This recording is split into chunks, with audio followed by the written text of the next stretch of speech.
നമസ്കാരം, സ്വാഗതം പുതിയൊരു വീഡിയോയിലേക്ക്. ഞാൻ lovely Shaji, yoga trainer and national yoga referee. ഇന്ന് ഒരു പ്രാണായാമമാണ് നിങ്ങളെ പഠിപ്പിക്കുന്നത്. കപാലഭാതി പ്രാണായാമം. അതൊരു ക്രിയയുമാണ്, ഒരു പ്രാണായാമമാണ്. അപ്പം കപാലഭാതി മീൻസ് കപാലം എന്ന വാക്കിൻ്റെ അർത്ഥം നമ്മുടെ നെറ്റിത്തടം ഈ ഭാഗത്തിനാണ് കപാലം എന്ന് പറയുന്നത്. ഭാതി എന്ന് പറഞ്ഞാൽ പ്രശോഭിക്കുക, തിളങ്ങുക എന്നൊക്കെയാണ്. അപ്പം നമ്മുടെ ഈ ഭാഗത്തെയൊക്കെ ശുദ്ധീകരിക്കുന്ന ഒരു പ്രാണായാമമാണ് കപാലഭാതി. അപ്പം ഇത് എങ്ങനെ ചെയ്യാം, ഇതിൻ്റെ പ്രയോജനങ്ങൾ എന്തൊക്കെയാണ്, അതുപോലെ ഇത് ചെയ്യാൻ പാടില്ലാത്തത് ആർക്കൊക്കെയാണ്, അതാണ് ഇന്നത്തെ വീഡിയോയിൽ ഞാൻ നിങ്ങൾക്ക് പറഞ്ഞു തരുന്നത്. അപ്പോൾ ഇത് ചെയ്യാനായിട്ട് നമ്മൾ ഇതുപോലെ, ഞാനിപ്പം വജ്രാസനത്തിലായിരിക്കുന്നത്. നിങ്ങൾക്ക് ഏത് രീതിയിലിരിക്കാവോ, സുഖകരമായി എങ്ങനെ ഇരിക്കാവോ ആ രീതിയിൽ നിങ്ങൾ ഇരിക്കുക. എങ്ങനെ ഇരുന്നാലും നിങ്ങളെ നട്ടെല്ല് നിവർന്നിരിക്കണം. അതായത് കൂനിക്കൂടിയൊന്നും ഇരിക്കാതെ നിവർന്ന് നട്ടെല്ലാൻ്റെ ഹെഡ് ഒരേ സ്ട്രെയിറ്റ് ലൈനിൽ വരുന്നത് പോലെ നിങ്ങൾ ഇരിക്കുക. താഴെ ഇരിക്കാൻ പറ്റാത്തവർക്ക് ചെയറിൽ നേരെ ഇരുന്നിട്ട് ചെയ്യുക. ഫസ്റ്റ് നമ്മൾ കണ്ണുകൾ അടച്ചിരുന്ന് ഒന്ന് 3-4 തവണയൊന്ന് നോർമൽ ബ്രീത്തിങ്ങിലിരുന്ന് ഒന്ന് റിലാക്സ് ചെയ്യുക. ഏത് പ്രാണായാമം ചെയ്യുന്നതിന് മുമ്പാണെങ്കിലും നമ്മൾ ഇതുപോലെ കണ്ണുകൾ അടച്ച് സ്റ്റഡി ആയിട്ടിരുന്നിട്ട് ഒന്ന് റിലാക്സ് ചെയ്യുക. സാധാരണ ശ്വാസോച്ഛ്വാസം ഒരു 4-5 തവണ ചെയ്ത് ഒന്ന് പ്രാണായാമം ചെയ്യാൻ വേണ്ടി ഒരുങ്ങുക. ഇങ്ങനെ ചെയ്തിട്ട് നിങ്ങൾ ദീർഘമായ ശ്വാസം ഉള്ളിലേക്ക് എടുക്കുക. എന്നിട്ട് ഫോഴ്സ്ഫുള്ളി എക്സൈൽ ചെയ്യുക.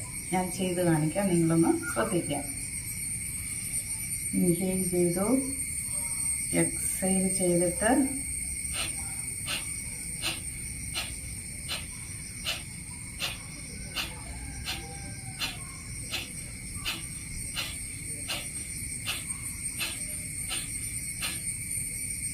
അതായത് ഫോഴ്സ് ചെയ്ത് നമ്മൾ എക്സൈൽ ചെയ്തുകൊണ്ടിരിക്കുക. നമ്മൾ ശ്വാസം എടുക്കുന്നതിനെ കുറിച്ച് നിങ്ങൾ ബോധർ ചെയ്യേണ്ട. ഓട്ടോമാറ്റിക്കലി ശ്വാസം ഉള്ളിൽ വന്നുകൊള്ളും. നമ്മൾ എക്സൈൽ ചെയ്യുന്ന ആ ഗ്യാപ്പിനുള്ളിൽ നമ്മൾ നോർമലി വായു ഉള്ളിൽ വന്നുകൊള്ളും. അതുകൊണ്ട് ഫസ്റ്റ് നിങ്ങൾ ദീർഘമായിട്ട് ശ്വാസം എടുത്ത് ശ്വാസം പുറത്തേക്ക് വിട്ടിട്ട് ഈ ഒരു രീതിയിൽ സ്ട്രോങ് ആയിട്ട് എക്സൈൽ ചെയ്തുകൊണ്ട് ഇരിക്കുക. ഈ സമയത്ത് നമ്മുടെ വയറിൻ്റെ ഭാഗമാണ് മൂവ് ചെയ്യുന്നത്. നിങ്ങളുടെ ശ്രദ്ധ ആ വയറിൻ്റെ ഭാഗത്തോട്ടാകട്ടെ. അപ്പോൾ നിങ്ങൾക്ക് കൂടുതൽ കോൺസെൻട്രേഷൻ ലഭിക്കും. ഇത് നിരവധി തവണ ചെയ്യുന്നത് നമ്മുടെ ബെല്ലി ഫാറ്റ് കുറയാനും സഹായിക്കുന്നതാണ്. നമ്മൾ ഫോഴ്സോടെ എക്സൈൽ ചെയ്യുമ്പോൾ ഈ ഭാഗത്ത് കഫക്കെട്ട് ഒക്കെ ഉള്ളവർക്ക്, നമ്മുടെ സൈനസ് ഏരിയ അവിടെയൊക്കെ ഈ കഫമൊക്കെ തങ്ങിയിരിക്കുന്നവർക്കൊക്കെ അത് പോകാനും പുറത്തേക്ക് പോയി ഇവിടെയൊക്കെ ഒന്ന് ശുദ്ധീകരിക്കാനും ഒക്കെ നല്ലതാണ്. അതുപോലെ ഇത് ചെയ്യാൻ പാടില്ലാത്തവരെന്ന് പറയുന്നത് ഈ പറഞ്ഞ പോലെ പ്രഗ്നന്റ് ലേഡീസൊക്കെയാണ്. അതുപോലെ ഹൈ BP ഉള്ളവർ ഇതൊന്ന് അവോയ്ഡ് ചെയ്യുക. അതുപോലെ ഈ ചെസ്റ്റിൻ്റെ ഭാഗത്ത് എന്തെങ്കിലും പ്രശ്നം, ആസ്മ ഇങ്ങനെയൊക്കെയുള്ള പ്രശ്നമുള്ളവരൊക്കെ ഒന്ന് ഇത് ചെയ്യാതിരിക്കുന്നതാണ്. അല്ലെങ്കിൽ നിങ്ങളുടെ ഡോക്ടറുടെ ഒരു അഡ്വൈസോട് കൂടി ചെയ്യുക.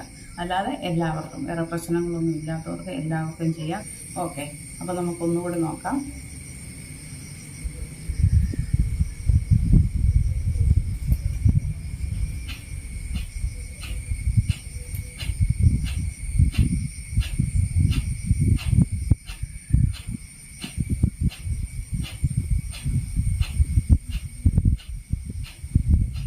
തുടക്കത്തിൽ നിങ്ങളിതൊരു 10 തവണ ഈ എക്സലേഷൻ ചെയ്യുക.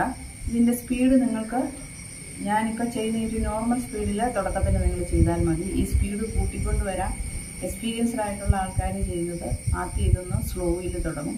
അത് കഴിഞ്ഞിട്ട് സ്പീഡ് വളരെ കൂട്ടും. സ്പീഡ് കൂട്ടി കൊണ്ടുവന്നിട്ട് നിർത്തുന്ന സമയത്തും ഒന്ന് സ്ലോ ആക്കി നിർത്തും. അങ്ങനെയാണ് ചെയ്യുന്നത്. അപ്പോൾ നിങ്ങൾ ഇത് തുടക്കത്തിൽ ചെയ്യുന്ന ആൾക്കാർ ഈ ഒരേ ഒരു പേസിൽ പോയാൽ മതി. 1 2 1 2 ഈ ഒരു സ്പീഡിൽ പോയാൽ മതി. അല്ലാതെ 1 2 1 2 1 2 1 2 ഇങ്ങനെ സ്പീഡിൽ പോകാം. അതെങ്ങനെയാണെന്ന് വെച്ചാൽ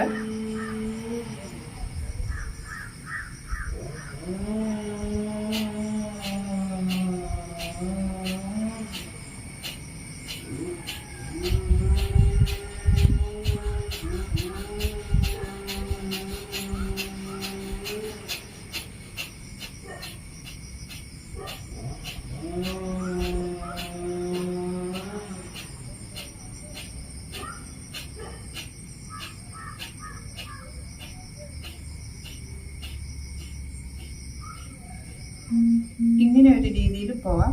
അപ്പോൾ നിങ്ങൾക്ക് ഇവിടെ തുടക്കത്തിൽ ഇങ്ങനെയൊക്കെ ചെയ്താൽ നിങ്ങൾക്ക് മൊത്തം ഇവിടെ ഒരു മരവിപ്പ് പോലെയൊക്കെ തോന്നും. അതുകൊണ്ട് നിങ്ങൾ ആ ഭാഗം വിട്ടേരെ നിങ്ങൾ ഈ ഒരു നോർമൽ കേസിൽ ചെയ്യുന്നത് പോലെ ചെയ്താൽ മതി. സൈനസ് പ്രോബ്ലം, അതുപോലെ സൈനസ് പ്രോബ്ലം ഉള്ളവർക്കൊക്കെ അത് പരിഹരിക്കാനൊക്കെ സഹായിക്കുന്ന ഒരു പ്രാണായാമവും അതേസമയം ഒരു ക്രീമാണ് കപാലഭാതി. ഓക്കെ, അപ്പോൾ ഇതുപോലെ പ്രയോജനമുള്ള മറ്റൊരു വീഡിയോ വീണ്ടും വരാം. Till then